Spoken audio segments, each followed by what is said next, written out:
eleições 2022, as regras para a disputa do pleito deste ano, né, de outubro. Primeiro turno no dia 2 de outubro, em todas as segundas-feiras. Nesse processo eleitoral, a gente tira dúvidas, esclarece as regras do processo com o professor de Direito Eleitoral, Alexandre Azevedo. Professor, bom dia.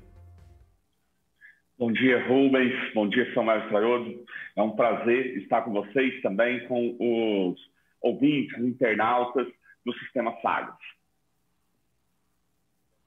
Professor, a gente na última segunda-feira falou aqui basicamente, né, sobre o que pode e o que não pode na pré-campanha.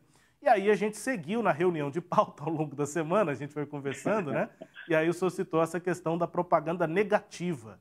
Isso pode, ou seja, um pré-candidato ou algum apoiador, alguém, né, divulgar, usar outdoor, usar plotagem em carro, postagem nas redes sociais para falar mal de um pré-candidato. Isso pode, professor? E já queria alertar, se o senhor quiser usar como exemplo, as fotos que o senhor enviou já estão prontas, né? Se o senhor quiser já ir citando os exemplos, aqueles dois exemplos, né, que a gente tinha observado. Professor, propaganda negativa, pode? Vamos lá. Eu vou fazer a introdução primeiro, explicar o que é essa propaganda negativa e os efeitos, e depois a gente pode examinar, né, em loco, por assim dizer, esses exemplos, né?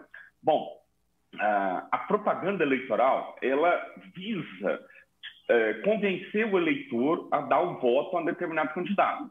Para isso serve a campanha e, enfim, a propaganda eleitoral. Então, aparece, coloca ali as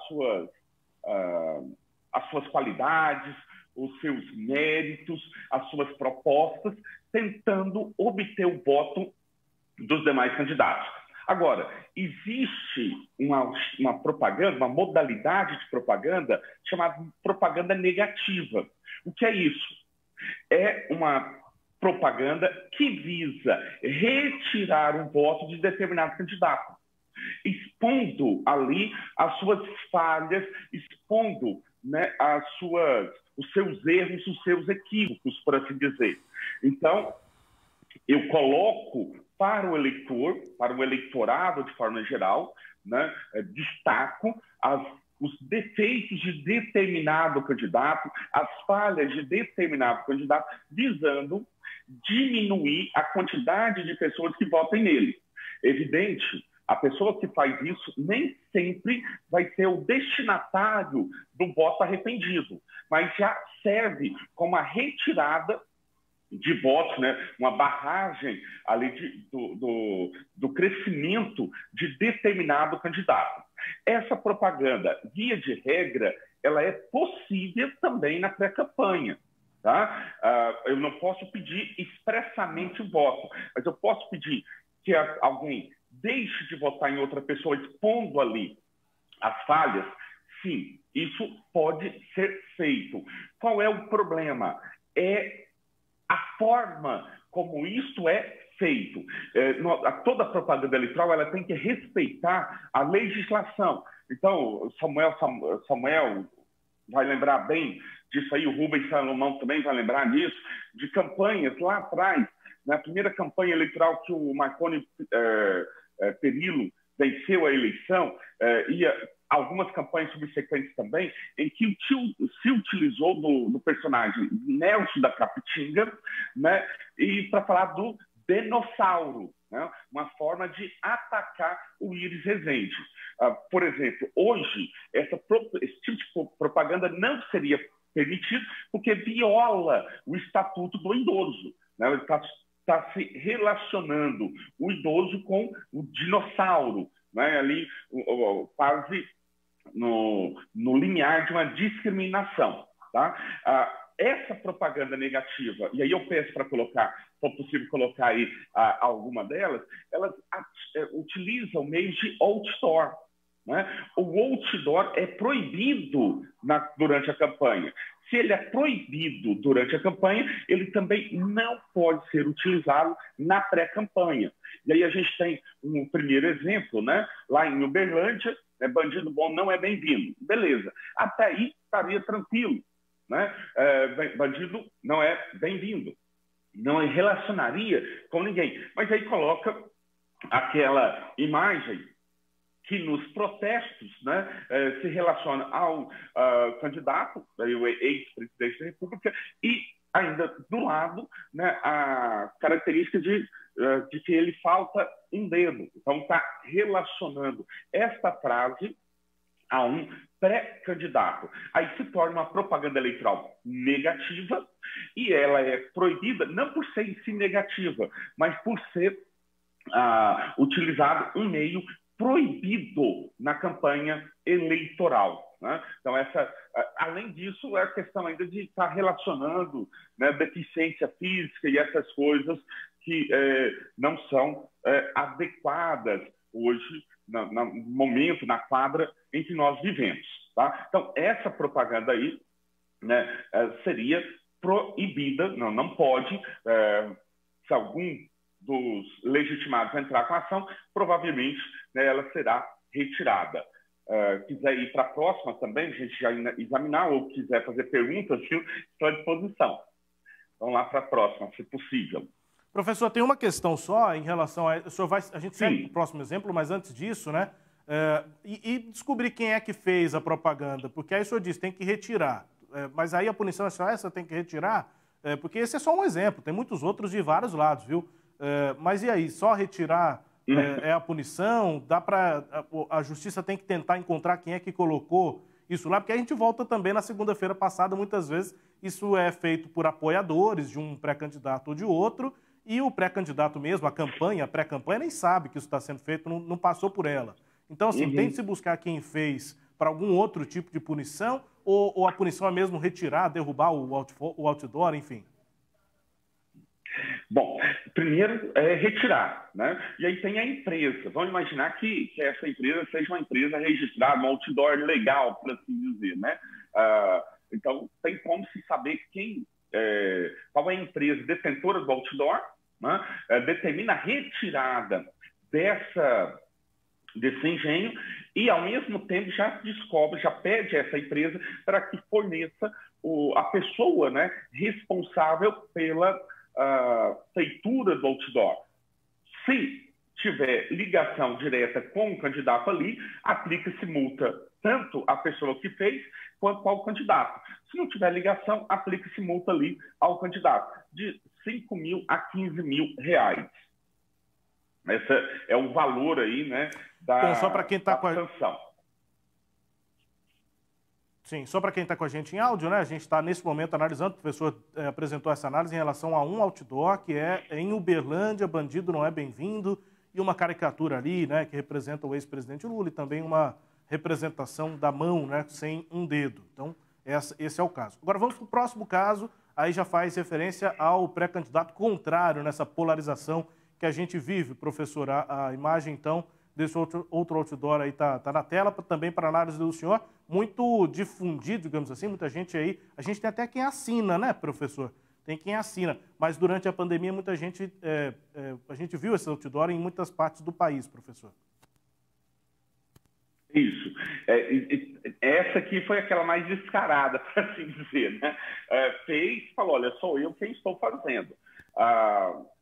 Veja, né? Se trata aqui, a gente pode observar que é um outdoor mais antigo, né, Rubens? Porque ele fala, para quem está apenas nos ouvindo, coloca ali uma caveira, né, num paletó e com a faixa presidencial, escrito "O Senhor da Morte chefiando um país". E aí eu falo que mostra que é um pouco mais antigo, porque tem uma parte em vermelho dizendo: no Brasil, mais de 350 mil mortos pela Covid. Né? Quem denuncia política genocida não deve ser silenciado. Né? Essa aí, as falas desse outdoor. Se, né, esse outdoor foi feito quando estava lá atrás, né, não havia um contexto eleitoral ainda, não esse nosso contexto, então seria uma indiferente. Mas à medida que o tempo vai passando, entramos num período de já pré-campanha, aí sim seria uma campanha eleitoral negativa. Né? Essa campanha eleitoral negativa, ela também viola aqui por uso do outdoor. Tá? Não é uma questão da fala em si, do que se diz em si, mas por conta do que se utiliza, que é o meio de outdoor, que é um meio proibido na campanha eleitoral, né? Então, poderia falar, professor, mas é verdade, aconteceu esse tanto de coisas e tal. Sim, aconteceu, só que está relacionado a algo negativo ao candidato na tentativa de retirar um voto. E fazendo isso por meio de outdoor não é permitido neste momento, nem mesmo durante a campanha eleitoral. Por quê? Porque o outdoor não é mais permitido em campanhas. Nos dois casos, professor, antes aqui do Samuel, e aí, Samuel, fique à vontade já para na sequência fazer seus questionamentos, mas nos dois casos, no outdoor anterior e nesse, também não há uma irregularidade que é imputar ao pré-candidato. No anterior, o ex-presidente Lula e agora o atual presidente Jair Bolsonaro, imputar a esses pré-candidatos uma atuação criminosa, né? Agora, nesse caso aí, como se fosse genocida, né? Usando esse tipo de termo, algo que é refutado pelo presidente. Então, o outdoor também não está imputando ao pré-candidato, assim como o anterior, uma atuação criminosa que não necessariamente é real, professor? Exatamente. Ainda tem essa situação, que não pode-se entender até um crime contra a honra, né? Uma injúria, né? Uma calúnia ou uma difamação. Diferenciar só bem rapidamente, né? Para o ouvinte, o internauta, entender. Na calúnia, eu imputo a alguém falsamente um fato definido como crime. Então, calúnia, eu falo que alguém cometeu falsamente um crime. Eu sei que ele não cometeu um crime. E eu o calunio. Difamação, eu cito que alguém cometeu um ato falsamente. Esse ato não é crime. Então, falar, fulano foi visto comendo pastel na feira no domingo. Isso não é crime. Só que a pessoa não estava lá comendo um pastel na feira, por exemplo. Isso é difamação. Já injúria, eu posso utilizar algo que, mesmo que seja verdade, ofende a pessoa. Tá? Então, na injúria, não precisa ser falso. Precisa ser algo ofensivo à pessoa. Pode ser verdadeiro, pode ser falso, mas comete, né, a honra, a moral dessa pessoa. E isso aí caracteriza o crime de injúria. No caso, Samuel, esses dois outdoors, eles sim podem caracterizar crimes contra a honra, né? Alguns casos, calúnia, outros difamação, mas também o crime aí de injúria. Mesmo que seja verdade, né, ofende a pessoa. É aquela máxima, né? Não é porque a pessoa quer falar que necessariamente o outro quer ouvir e ainda que ele vá gostar disso. Ele pode se sentir ofendido com essa situação. Vamos lembrar aquela situação, há muito tempo atrás, do jogador Grafite, né? Do Goiás. Ele foi ofendido e aí muita gente falando, mas como que ele foi ofendido com injúria racial, né? Na época, a injúria racial não era crime próprio, tinha que pegar na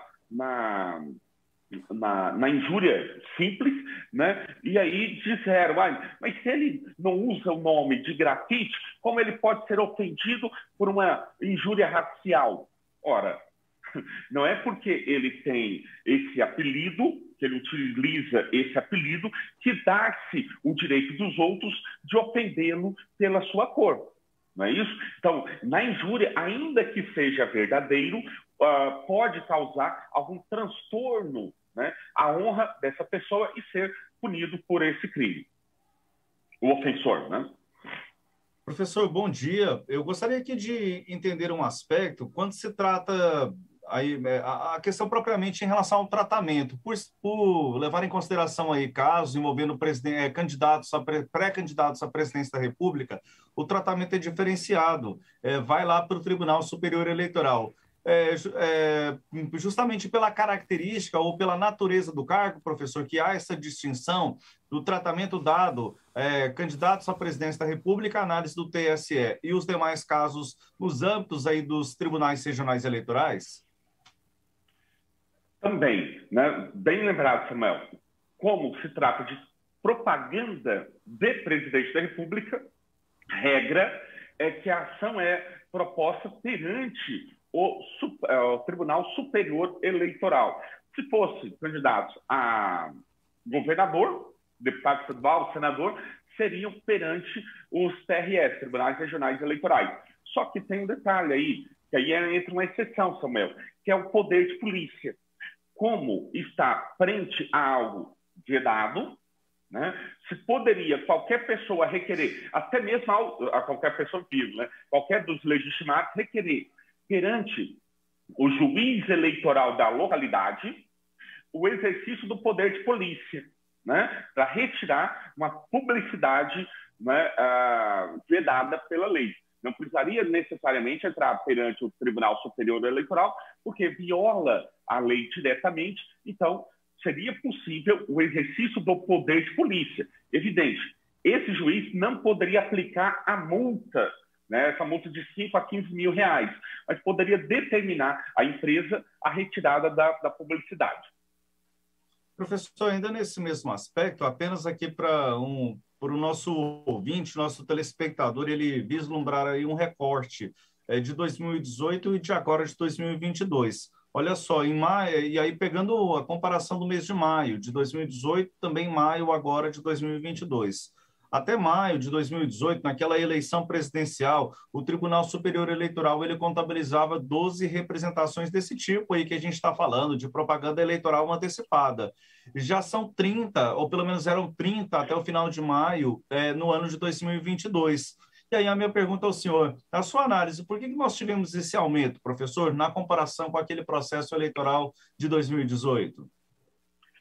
Olha, podemos olhar disso aí num primeiro ponto, da questão da polarização que se está. Então, os lados, eles tendem a ficar mais ostensivos, né? Mais briguentos, por assim dizer, né? De um lado. Do outro lado, nós podemos ver candidatos que estão tentando chegar, e aí nessa tentativa também vão se fazendo, cometendo mais ilícitos e, ao mesmo tempo, tentando, né, ali, de todos os lados, impedir o crescimento dos outros. Eu reputo mais isso aí. À medida que vão vendo essas propagandas, né, sendo feitas de um lado, o outro também vai fazendo e algum outro lado ali tentando impedir, seja judicialmente, que esses engenhos, essas publicidades continuem a serem realizadas. Eu noto essas duas dinâmicas aí. De um lado, eu vou fazendo as propagandas irregulares na tentativa de ou crescer ou diminuir o crescimento. E do outro, eu vou entrando com ações eleitorais, né, para que a justiça eleitoral coíba esses engenhos que o outro lado está usando. Embora, né, o meu lado também, um exemplo, o meu lado também os esteja utilizando. E aí acaba que ambos os lados cometem os ilícitos e ambos os lados procuram o poder judiciário para impedir ou punir o outro adversário. Professor, desde a semana passada, quando já falávamos alguns casos a respeito dessa propaganda eleitoral antecipada, principalmente quanto a essa utilização de outdoor e outros instrumentos, eu procurei analisar alguns aspectos aí da própria lei eleitoral, a Lei 9.504 de 97, e aí fiquei com algumas dúvidas e trouxe aqui para a gente poder analisar nesse aspecto.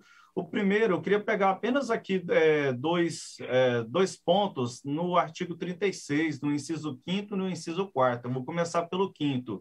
O 5º, ele diz o seguinte, lá do artigo 36A, foi uma alteração legislativa que ocorreu recentemente, e aí nesse inciso 5º desse artigo diz que a divulgação do posicionamento pessoal sobre questões políticas inclusive nas redes sociais. E aí, então, isso é permitido. Mas aí eu pergunto ao senhor, qual é o limite dessa divulgação? Porque o inciso aqui ele deixa aberto, não é? Então, qual é o limite desse posicionamento pessoal sobre questões políticas? Olha, esse aqui é aquele amplo demais, né? Então, desde que não haja pedido de votos, é possível fazer. E é evidente, né? Desde que não seja, no caso que eu coloquei aqui, ofensivo aos outros candidatos. Então, vamos imaginar que utiliza aqui para o posicionamento frases que comprometem a honra de outro candidato. E essa pessoa que foi ofendida, ela poderá socorrer-se ao Poder Judiciário para impedir ou para proibir ou aplicar alguma sanção que seja para a pessoa, não é, que esteja divulgando. Então, olha só, posicionamento pessoal sobre questões políticas. Né? O que seria essa? Vamos imaginar, Samuel, hoje, preço do álcool, preço da gasolina. Seria uma forma. A CPI da Petrobras, por exemplo, né? Seria uma forma. O assassinato, né, do repórter e do servidor público lá da FUNAI. São situações, né, que estão aí à barra da sociedade. A sociedade precisa discutir. Né? Então, a pessoa pode colocar, né, nas suas redes sociais esse posicionamento. Algo que não poderia fazer. Uma publicidade, por exemplo, xingando alguém, né, ofendendo a honra de alguém.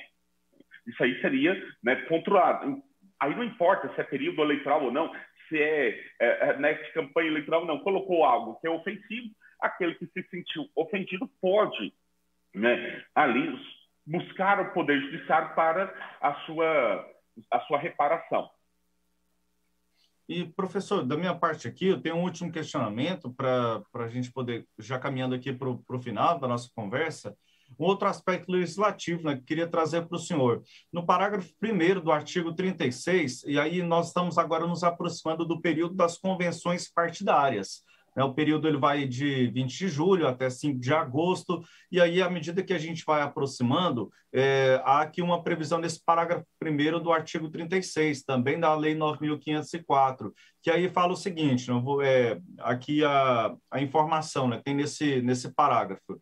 Ele estabelece que na quinzena anterior, às convenções partidárias, é permitida a realização da propaganda com a finalidade de convencer os demais filiados. Claro, essa propaganda ela é permitida no âmbito interno ali dos partidos. Mas, por exemplo, professor, uma faixa que é colocada na parte ali, por exemplo, de frente a uma sede de um partido político, ou então na porta de um evento, qual é o limite? Me recorro aqui novamente a essa pergunta, né? Ao limite. Qual é o limite dessa propaganda partidária interna para que ela não tenha efeitos externos e aí descumpra isso que está estipulado aqui nesse parágrafo dentro desse artigo aqui da lei eleitoral? Esse aí, Samuel, é um dos problemas mais difíceis de a gente encontrar uma solução. Né? Eu te confesso, pergunta muito boa. Né? Por quê? Vai depender do âmbito da propaganda. Né? Do âmbito da eleição em si. Tá? Então, vamos imaginar que fosse uma eleição municipal. Né? E aí vai ter a convenção do partido no ginásio de esportes ali da prefeitura, ali do município. As faixas colocadas seria ao redor daquele ginásio. Nas ruas, né, vizinhas ali, seria proibido. Por quê? Porque já está, numa cidade pequena, a gente sabe que colocou nas ruas ao redor, já está tomando praticamente toda a cidade. Então, isso aí seria proibido. Agora, uma eleição em grande centro, vamos imaginar Goiânia, né, São Paulo, Brasília, então se permitir, né, numa eleição para governador e para presidente da República, que essas faixas estejam tanto do lado de fora dessas localidades, quanto em algumas ruas adjacentes, né, por conta do âmbito da eleição em si. Então, vamos imaginar aqui em Goiânia, né, ali o Teatro Arena, o Goiânia Arena, né, seria possível colocar faixas ali ao redor do estacionamento do Serra Dourada e também do Goiânia Arena, inclusive naquela rua Fladseba, né? Fladseba, e aí vai colocando algumas coisas ali mais próximas do teatro. Desculpe, do teatro, eu estou aqui com o teatro, do Goiânia Arena. Vai colocando algumas faixas ali, recepcionando as pessoas que vão participar dessa convenção partidária. É isso, professor. Obrigado pelo contato com a gente aqui na Sagres também nesta segunda-feira. E até a próxima segunda-feira com mais temas, com mais regras aqui, definições para as eleições desse ano. Um abraço, professor. Boa semana. Muito obrigado, boa semana a todos vocês e é sempre um prazer estar com vocês. Até segunda-feira, se Deus quiser. Em toda segunda-feira, o professor de Direito Eleitoral Alexandre Azevedo conosco aqui dentro do Sagres Sinop.